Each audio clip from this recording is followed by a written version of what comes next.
Hello, ladies and gentlemen, and welcome to another episode of Play the Tape. I am your host, Derek J. Fields. Full disclaimer, we are not licensed, certified counselors, or substance use counselors. They will be up here eventually. They will, to get their perspective too, and their experiences, and their strength, and their hope of their testimonies. But today, we're focusing on just the experiences so we can share that hope to others. And with that, love and recovery and faith is possible. Today, I have a person here that I care about, good friend of mine. This person has a story that is very impactful when it comes to their mental health and things that they have experienced in their life. And I can't wait to hear what this person has to say. And I'm very, very thrilled and honored to have this person here. And I thank this person so much for coming up here. Without further ado, I want to introduce A. How you doing, A? Hey, I'm doing pretty okay. Good, good. Listen, thank you for being on the show today. And as you're listening or you're viewing the show, A chose to have the anonymity honored. And that's what we do here on Play the Tape. If you choose to be anonymous, you can. That means your name, your likeness, or anything that you want will be protected. Because we're here to focus on is the testimony, the story, and how recovery can and will work. So, with that being said, I want to introduce A, and the floor is yours. Thank you for inviting me and giving me this platform to speak because these kinds of conversations tend to be held like privately, between friends behind closed doors. And it's not often that we get to talk about mental health in this way, like on a bigger step. So, thank you for providing that. Absolutely. Absolutely. So, yeah, go ahead. No, I was just saying, go ahead. You could start wherever you want to. Okay. So, to condense, um, I had an extremely rough childhood, like for a long period of time. Like things were kind of crazy, and then whenever I was 8, it got really bad until I was 19. So when I was 19, I was overseas visiting my dad's family, and my mom kicked me out by email, and that was honestly the best thing that could have happened to me because I was born in the city in like Northeast, and then I also grew up really rural. That's where I went to middle and high school. So there were a lot of things that happened to me that in the moment I'm like, what the hell? But later I'm just like, wow, that was actually for my benefit that my trajectory turned that way. Because then I was able to move back to the city with my other relatives, and I was able to go to school because the nearest community college there was 3.5 hours. So, things I don't like to tell other people things happen for a reason because you don't know where they're at Mm-hmm. and, their own emotional with stuff. But I tend to apply that for myself. Um, so I put myself through school. I didn't have any family support. I was homeless the whole time I went to school. It took me from 2005 to 2015 to get my undergrad and my graduate degree. And those were really intense times. Like, if you didn't work, you didn't eat. And so, you know, I got my master's and I started working in social work. And during starting teenage years and beyond, I knew that going to therapy was important for me. But in the meantime, I still went through periods where I would drink in proportions that were not good for my body. And I knew it was to escape.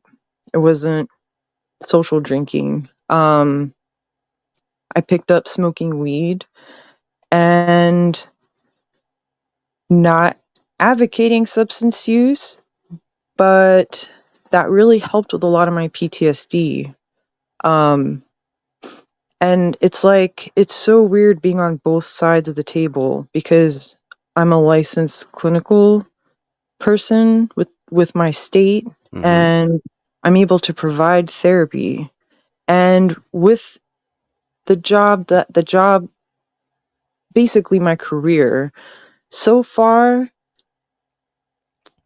therapy hasn't been the primary focus of what I'm there for, but it ends up being a side dish because I work with people who have a lot of complex social and emotional like issues and challenges. And so I end up doing therapy on the side, and I end up hearing people's stories where I'm just like, "Oh dang, me too," but I can't say that, you know? Right. And I'm just like, "Oh dang, I have the same problem. Whenever you figure it out, you let me know. I can't be saying that either." Right. But like, yeah, so it's very interesting like being on both sides. In my course of getting to where I'm at, like educational wise, I've had to s- do a lot of studying of the DSM-5, which is like the diagnostic manual for mental health illnesses, and it's the most updated version. And it's not a perfect science, but it's getting better. And I have a lot of mental health diagnoses myself. Like I have anxiety, I have depression, I have PTSD.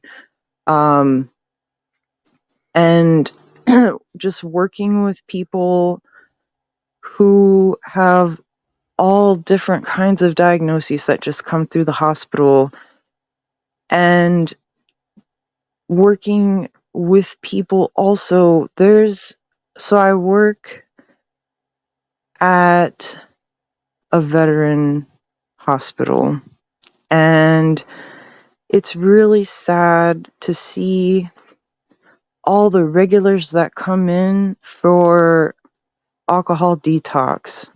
Mm-hmm. And there's a few in particular. They have a cycle because they come in whenever both my teams are on call, and I'm like, what a miracle! You ended up with my team out of all the medicine teams. You bounce back to me, and so I see that cycle, and I've learned to see like substance use and everything that's diagnosable in the DSM as just a coping strategy for trauma. And When you say mhm, cycle, what do you mean cycle? What do you mean cycle? That explain cycle. like, Mm-hmm. so the one person that I'm thinking of, every time they come in, we try to get them linked up to the substance use program Mm-hmm. in Temple. And we can edit that last part out if we're able to. Yeah. Because I just like outed my location. Um, but yeah, we try to get him linked up to the substance use program that's local. And we're all like, all right, you're going to start in like 3 days. You're going to discharge home. He doesn't show up. Within 5 days, he comes back and he is like, his blood alcohol level is through the roof. And it's just like, he can't go Mm, home without drinking. He can't. Like, he asks to be discharged straight to the facility, but that's not always something that can be coordinated because, of their bed availability and the program, right. when they're able to receive him and all that. So he's stuck in this cycle, and he seems to be telling himself that he has no power in it. And maybe he doesn't feel like he hasn't the right supports. Maybe this isn't the right time for him.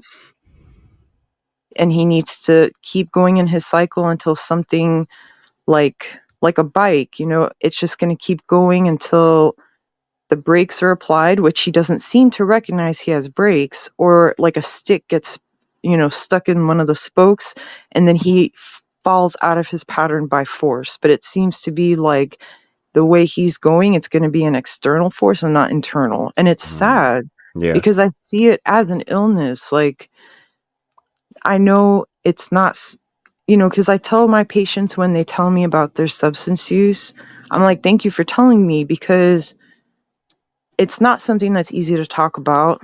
And nobody ever wakes up like, the sun is shining and the birds are singing. I think I'm going to start a meth habit today. Like, Right. no one ever does that. Right. It's always a result of physical or emotional pain. It's a symptom. It's a symptom of trauma. It's Yeah, it's a coping a coping mechanism, mechanism. but Right. Hmm. you want to stop the pain, and that's normal. That's not something crazy to ask for. But Mm. I tell people, I'm glad you had this when you needed it, but it's also like a spare tire. You cannot ride on it forever. You have to replace it with something else, something more sustainable.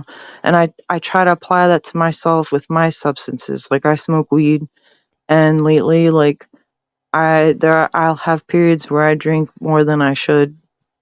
So, like, I'm working through my own stuff, but I'm still going to therapy, and I'm making efforts in my own mental health to try to, like, curb that. I've reduced my smoking greatly. I don't smoke anywhere near as I did before in all my past years. So that's kind of a, a brief summary of the things that I've learned through myself and through other people, through my education, and then kind of where I'm at right now. If you Would have you? questions. Yeah. So, you talked about you knew uh, when you were going to college um, that you needed therapy. When did you start actually reaching out for therapy? And so two questions. When did you start reaching out for therapy at that time? If you did, and was there any hesitation? Were you scared? Were you hesitant? So it's interesting that you asked that. So when I was younger, my first contact with therapy was mandated, and I'm glad because I was a kid and I didn't know what kind of help I needed. I just knew I needed help. And my family, you know, having their generations of trauma passed down, was not familiar with therapy. That's like crazy people or whatever it is that they say. Right. And so when I was 15, that was my first more dramatic and like intensive attempt at suicide, like trigger warning. But that landed me in the hospital, and I was there for 3 days. It was too late for them to try to pump my stomach, so we had to just like hope that whatever was passing through my system wasn't going to harm me too much. Like, they got out as much as they could, and I was not having a good time, and I really thought I was going to die. Like, the nurses were like, we really don't know what's going to happen, and I was just like, oh snap. Like, but it was like that was just years and years of pain, and I couldn't deal with it anymore. So that was my first exposure to therapy, and Hmm. honestly, my first therapist sucked. Like, we sat there, like, she's like, all right, so I see you're like the oldest of a lot of kids. And I'm like, yeah. And she's like, and your mom is a single mom. And I'm like, yeah. And she's like, what about your dad? I was like, I don't want to talk about that. She's like, well, we need to. And so we spent the next 40 minutes in silence. Mm. And then I got into the car, and my mom was like, what'd you talk about? I was like, nothing. She's like, did you talk about me? And I was like, no. She's like, what'd you talk about? I said, literally nothing. She's like, you can't tell me you sat there in silence that whole time. I said, well, believe it. Right. And so, yeah. And so I stopped seeing her, and then thankfully I got linked up to another one when I was able to start driving on my own. And she was such a much better fit for me. Like, and I realized through the years that, unfortunately, finding a therapist that fits your personality and your needs is like speed dating. Like, you'll know Hmm. in the first 2 sessions if y'all are gonna vibe. Are they judgmental? If you make like offhanded jokes, are they gonna be like, oh wow, what a weirdo? Like, you know, and also with the understanding that no one can make you be committed, unless you're going to, you've expressed harm with a plan to yourself or somebody else. So, like, other than that, can't be put somewhere against your will. Right. With that attempt at 15 and that experience, and as you grew up, um, for you, do you think therapy is a resource that isn't utilized as much as it should be from both sides, coming from the mental health conditions that you have and being in the career that you are, seeing it from both sides? Is therapy, for your experience, for you, something that you would recommend or worked for you? So, that is kind of a complex question because I do feel that not enough people are getting access to it like they should, Mm-hmm. but is the accessibility there? Because those two experiences I talked about were before I was 19. And so when I moved to a different state and didn't have insurance and I was a student, if I didn't have campus services, like, I don't know, I'd probably have like 3 community resources. And this has been emphasized like all throughout my social work career. Mm-hmm. Like, even with insurance, like, I have a major insurance right now, and I've had another major insurance before. The copay on the other insurance, who can spend like $85 per session, and you have a lot of stuff to process. Right. I'm not money bags, but like, and then finding a therapist that accepts your insurance, and then there's all this insurance fuckery that just goes on, like, yeah. So accessibility, and then being able to access it even with the means, and then also the stigma surrounding therapy and people's past experiences with therapists. So yeah. No, I agree with you. As a veteran, as someone who's dealt with traumatic events, adverse childhood effects, um, uh, 2 combat tours, and the bureaucracy and the red tape that comes to insurance, that comes to finding a therapist that's not looking at you as another number or looking at their clock or reading from a script or being robotic, and then dealing with all that you have to deal through when it, like you said, when it comes to the insurance. Then when you find someone that you can let down your walls, things happen. Insurances change, people leave, people retire. And I hear you. I agree with you wholeheartedly. So what do you think could be done? Do you have a solution or maybe an idea of something that could be done where people, like you said, that don't have that $85 per session, or not money bags, because neither am I, but want that accessibility where they have this resource that they can use to talk to people, to communicate with people, to get that support and the advocacy for their mental health?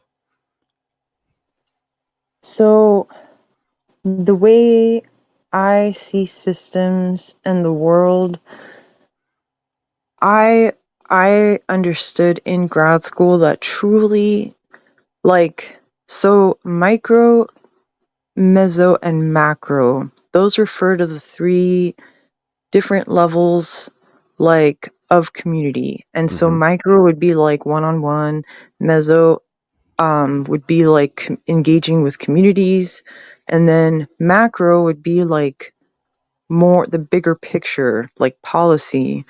And honestly, it's going to have to be through policy that these things are changed, because the system is so broken.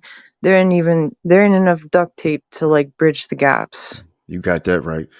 And they don't even have local treatment facilities, brick and mortars anymore, like they used to back in the day, where someone like you and me could go and to a local facility or a local counseling facility to get the help that we need, even if we didn't have insurance or we had what you would say lowbrow insurance. So um, I'm with you when it comes to policy would have to change, but people would have to stand up and, like you say, not be worried about stigma.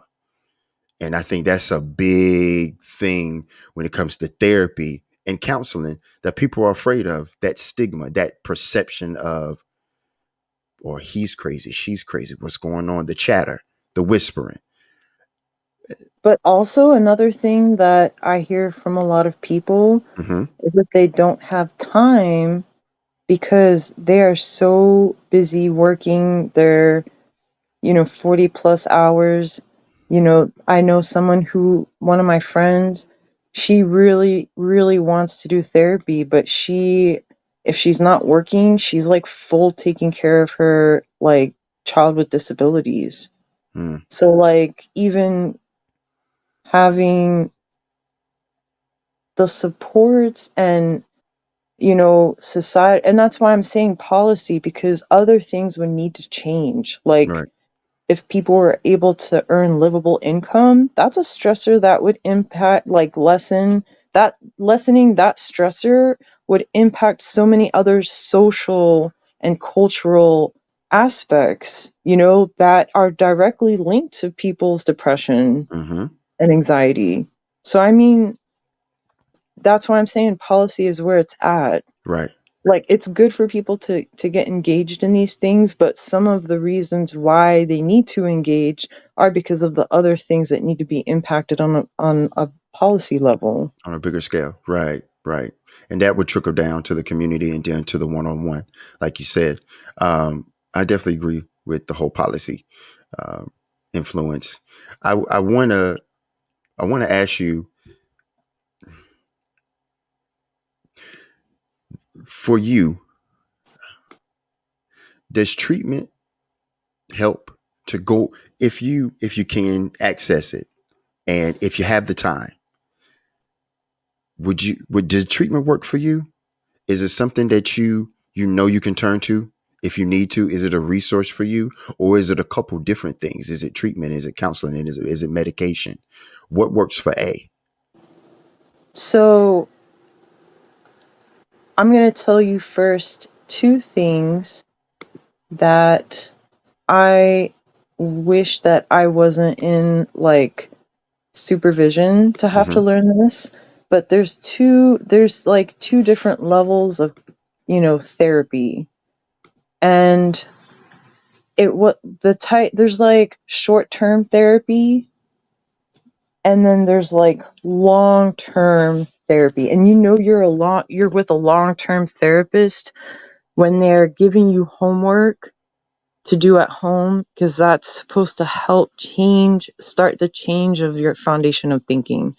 I spent a long time going to different short-term therapists, and I was wondering why like it still felt like I was carrying all this hurt. So when I finally found like a psychiatrist, Mm-hmm.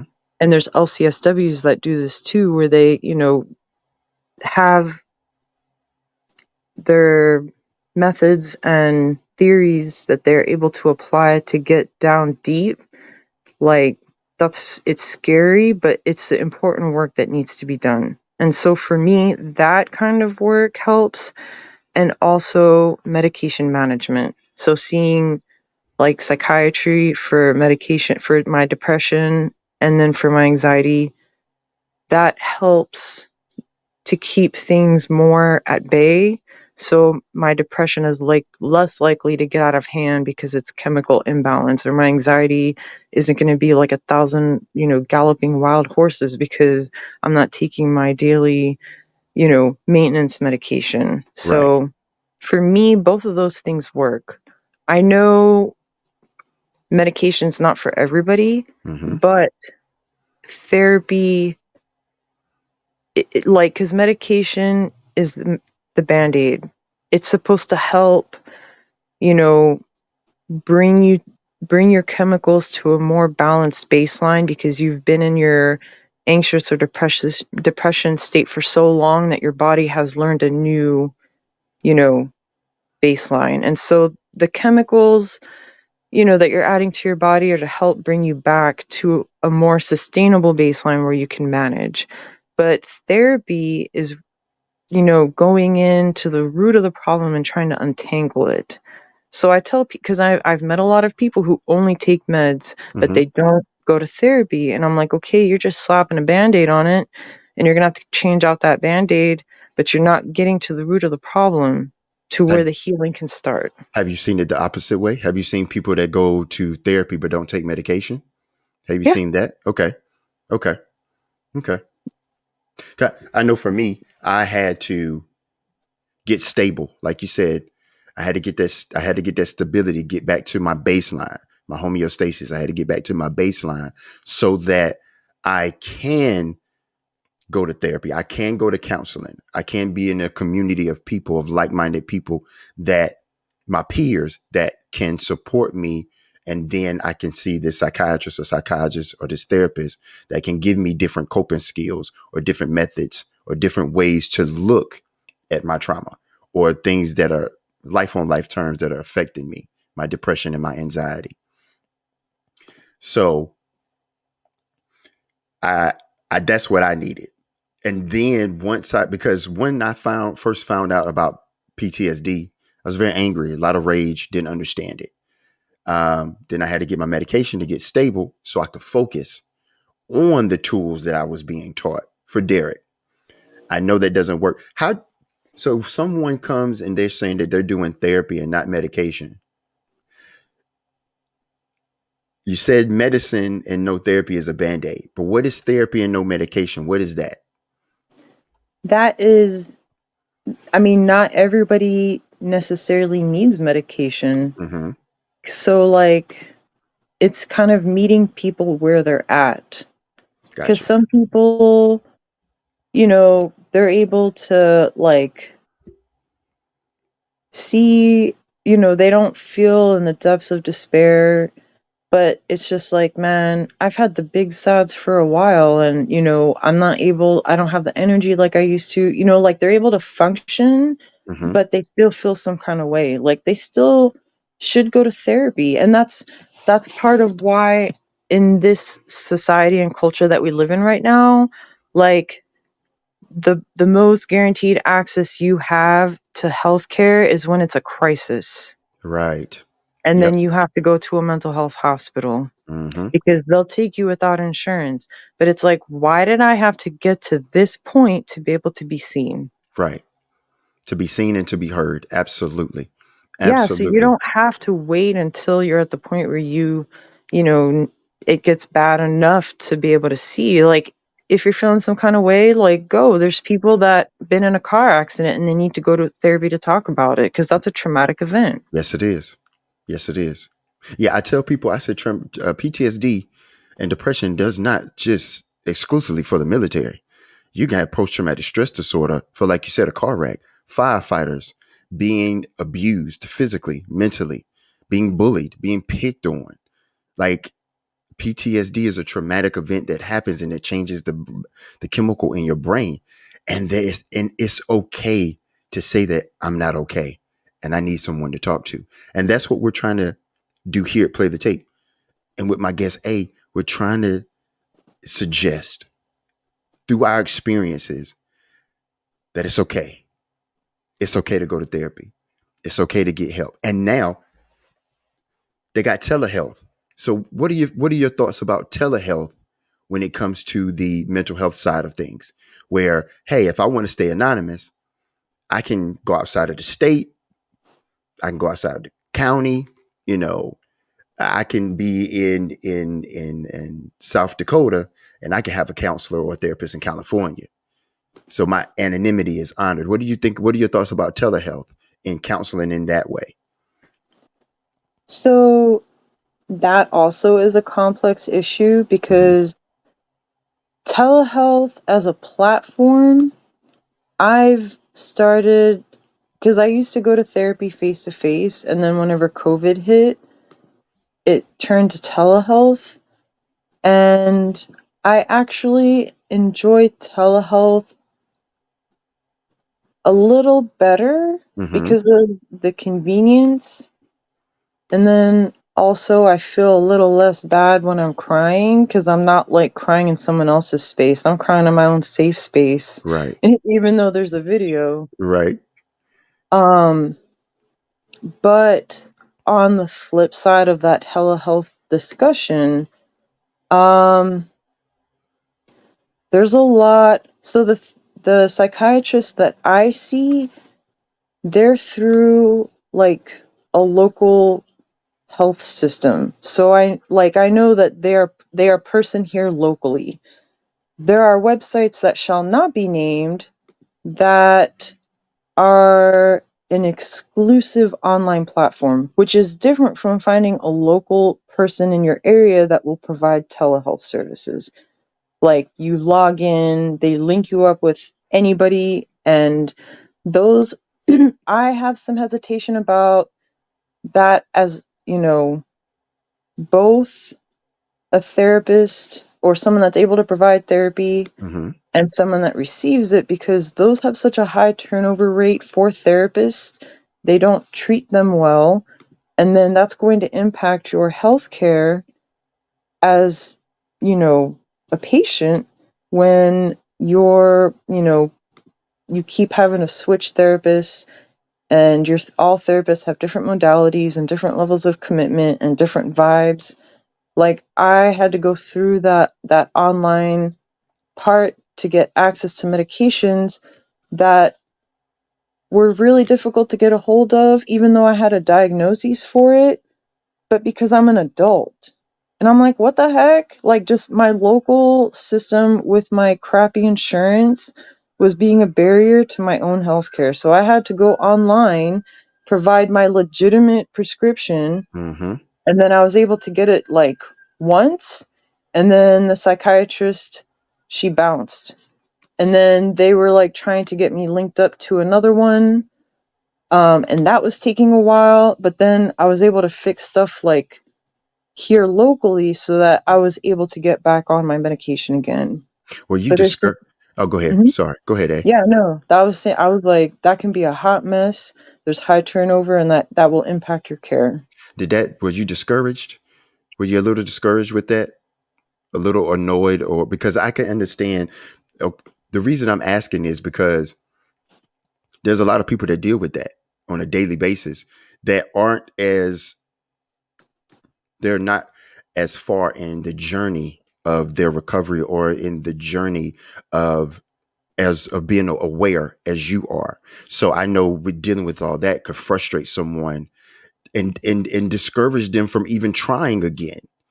So were you discouraged? Did you feel like you wanted to give up, or you knew that you had to find someone for yourself to get the needs met for A?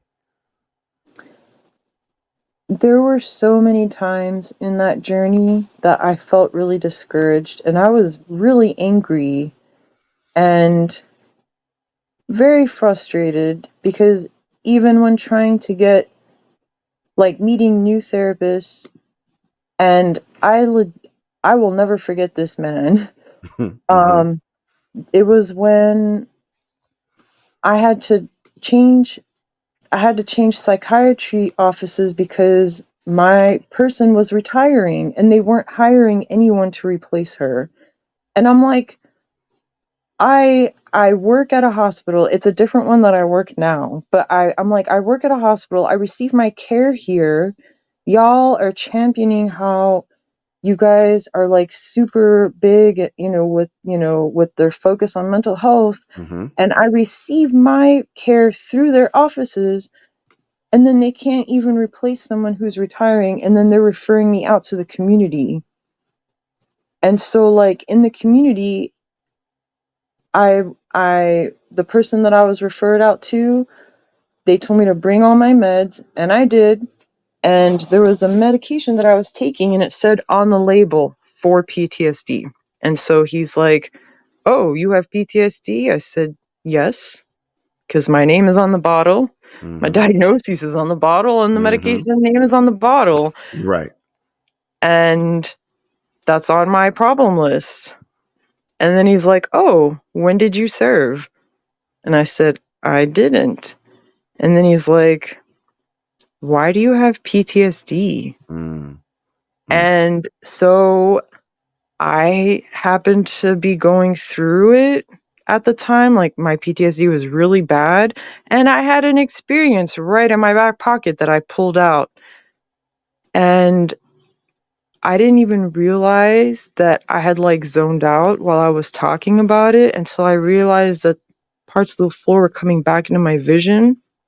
When I looked up at him, he looked so fucking uncomfortable. I was like, I hope you have a therapist to go talk about this to. Yep. 'Cause you look traumatized. And this Yep. is what you get for asking me, why do you have PTSD? And A made a good point. Your therapist should have a therapist. It works that Yes. way. It's they're supposed to. It just like they should. A made a great point.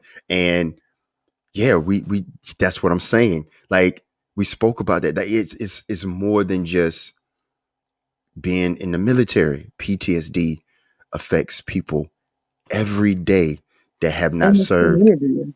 e- everywhere. Everywhere. You don't have to be in the military. You don't have to be a first responder. You can just be living and have a PTSD, a post traumatic stress Do we have moment. do we have time to talk about epigenetics? Yeah, go for it. Yes, Okay, absolutely. good. Yes, because this is something that did a lot of I heard about it like in passing, and then I did my own like peer reviewed research on it. Hmm. And so from from a medical standpoint, epigenetics is explained in that any kind of like biological change or adaptation is going to last at least 3 generations. And so an example would be, say, a boy and a girl grew up during a Great Depression. They were raised during that time, they get married, they have children. All their children have a way higher propensity of being born smaller and growing up to be smaller in stature because through their parents' struggles, their genes, it's been passed down in their genes to be prepared for a possible like depression for scarcity of food, so that's why their bodies are a little smaller. And even if those kids grow up eating better and stuff, their kids, the grandkids, still have a higher chance of being born smaller in stature because they've been prepped by the genes of the grandparents.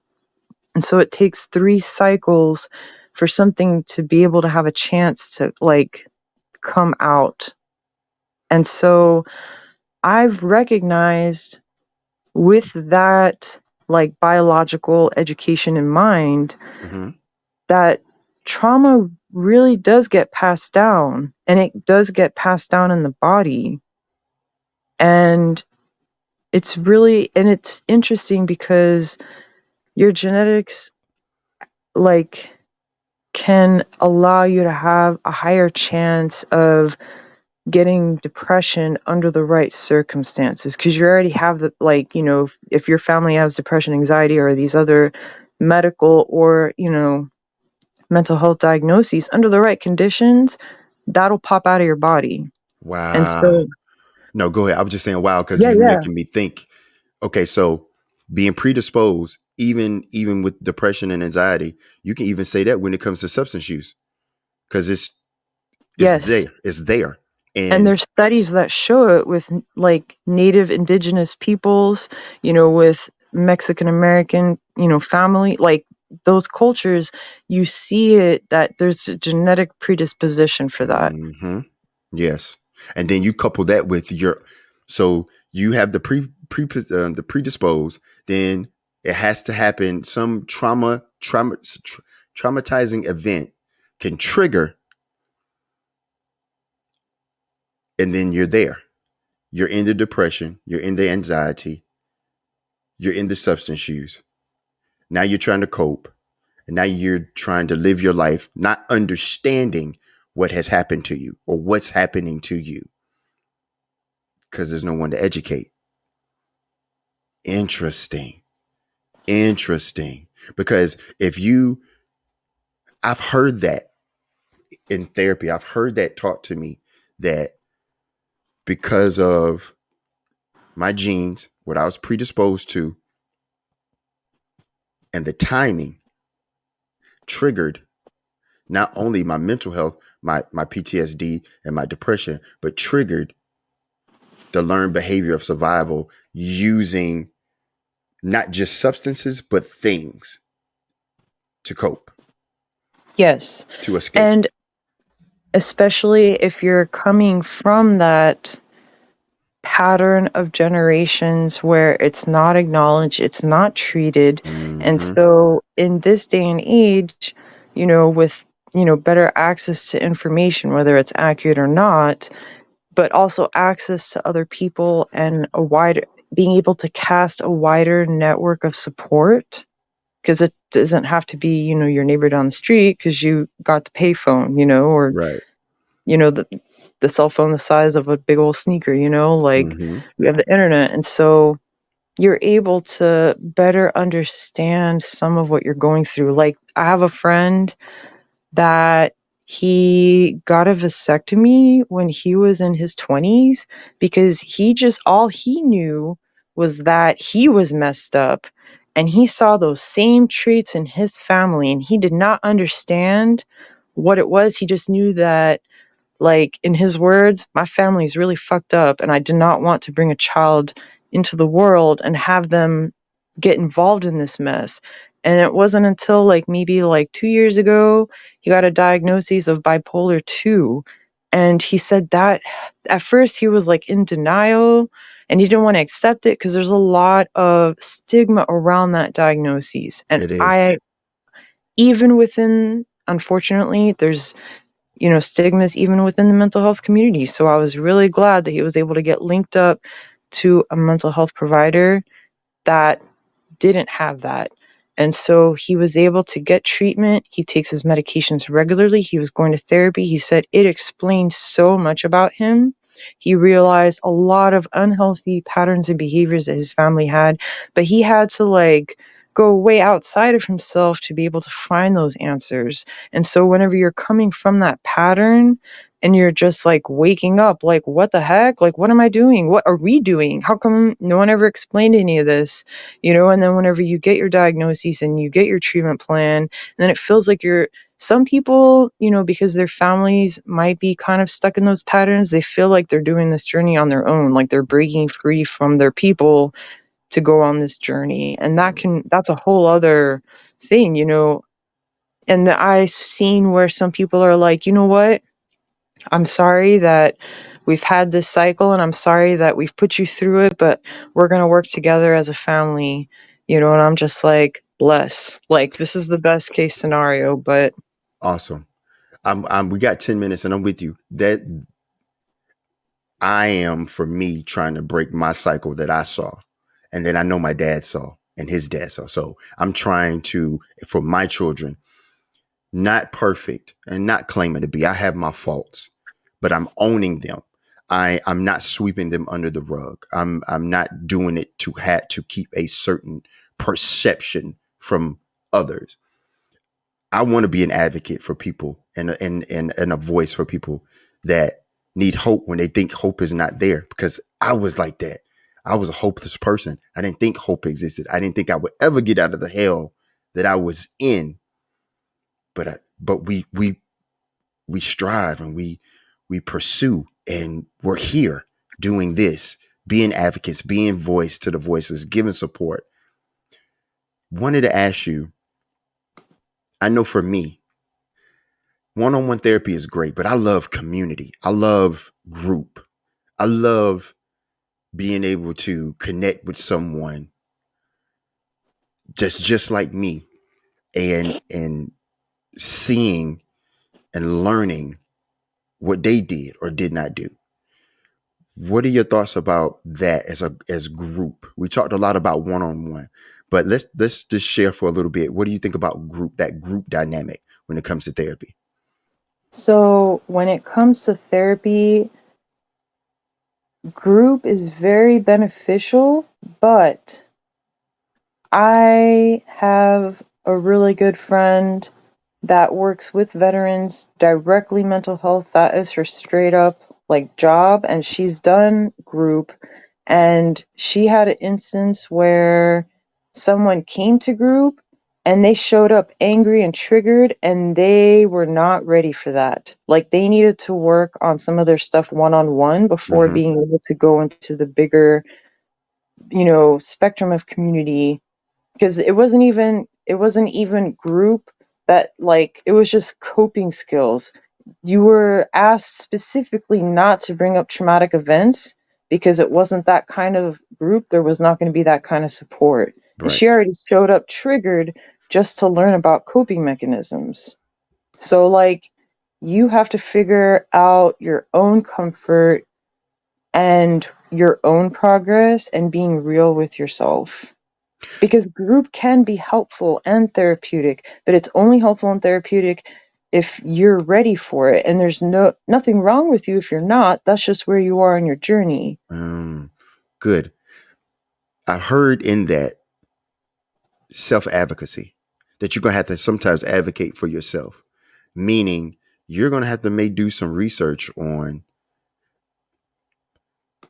always reach out to someone licensed and certified. Do your due diligence when you're researching that person. And like A said, it may take one or two or three people before you find the right fit. Absolutely. But also advocate. What I heard from that is advocate for yourself. If you know that you're not at a specific point in your journey and you need one on one before you can go into group, or you might need group, then you get to your one on one. Be an advocate for yourself too. That's what I heard. Am I right? Yeah, like meet yourself where you're at Mm-hmm. and embrace it, because everybody has to start their journey from somewhere. And every journey starts with one step. And it's normal in your journey that you might backtrack a little bit. You might turn the map upside down, get a little lost, or maybe like some big unexpected things come up on your path, and that's okay too. Right. Right now, we got a few minutes left. Give me a couple things that worked for you in your journey to get you right here where you are. Um, so I recently had this conversation with myself about learning better what's my stuff to deal with and what is other people's stuff that they brought to my table and is not rightfully mine. Like, I Mm, cannot manage other people's emotions.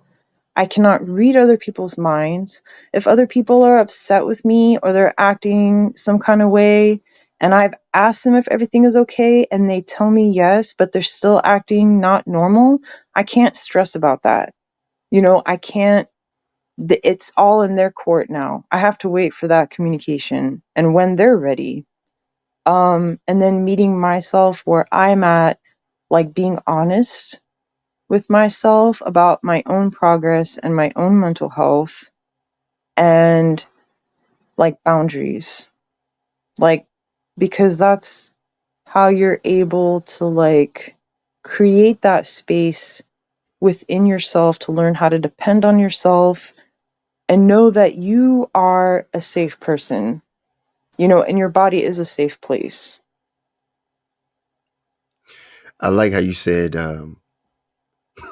that. Listen, I got to keep my side of the street clean before I can help anyone else. And that if I ask you, "Are you okay?" and you're still acting a little off, I've done my part. I can't take on the responsibilities of others in that regard, their emotional responsibilities, because you have your own. And I think that's very well said, because I used to do that. I used to want to not only take on the responsibilities of my emotional state, but others as well. I've learned that I have to put, like you said, boundaries and borders, because self-care is very important. And that's what I'm hearing you are at right now, is self-care for A, and making sure that A needs are met before A can help anyone else. And I agree with that. You have to be able to know where you are, be aware of where you are, and be okay with asking for help. It's okay. I ask for help every day because I need it, and I'm okay with it. And there's no shame. There's no shame. A can tell you there's no shame. When you need to reach out, you reach out. So anything else you want to share, A, while I got you? I mean, it's kind of like if you've ever been on an airplane, they tell you that if there's an emergency, you have to put like and the air masks drop down, you have to put it on yourself before you even turn to put it on the baby next to you. Because if you pass out on the way trying to put it on the baby, none of y'all are going to get help. And so it's the same for yourself. Like, even if it feels like there's a lot of people relying on you, can they rely on you if you're not okay, if you're not even able to sustain yourself? And I understand, I'm talking about like even if you have kids, like, and you don't have a lot of support, like, don't be scared to try to reach out because honestly, you might be in your head more than what you realize, and there's a lot more people that like care about you. Mm-hmm. Absolutely. But listen, A, this has been great and very informative. And I thank you for coming up here and giving a different look, giving both sides of the same coin, because that's what I call it. It's the same side. It's the same coin and the same size. And I thank you for that. I thank you for being a guest up here and sharing your experience, strength, and hope, and educating people a little bit that it's okay and what they should look out for and what worked for you and what didn't work for you. And you can always come up here again whenever you want, because there's a lot of things that we can dive into, more questions, more coping skills, more methods, more support out there. So I thank you, A, for being up here today. I really appreciate that. Yeah, thank you for having me.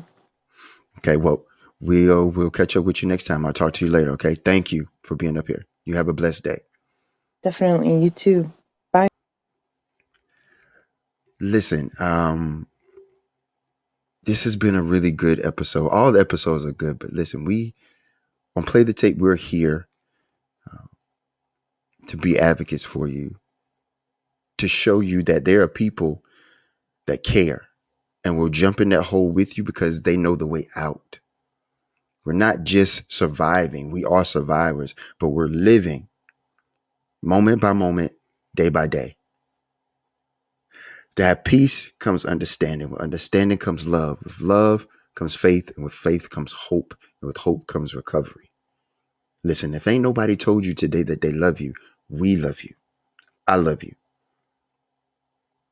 That's what we do here at Play the Tape. We're being of service to you. We hope, and we are hope. We all are hope. We love you. God bless. Until next time, peace.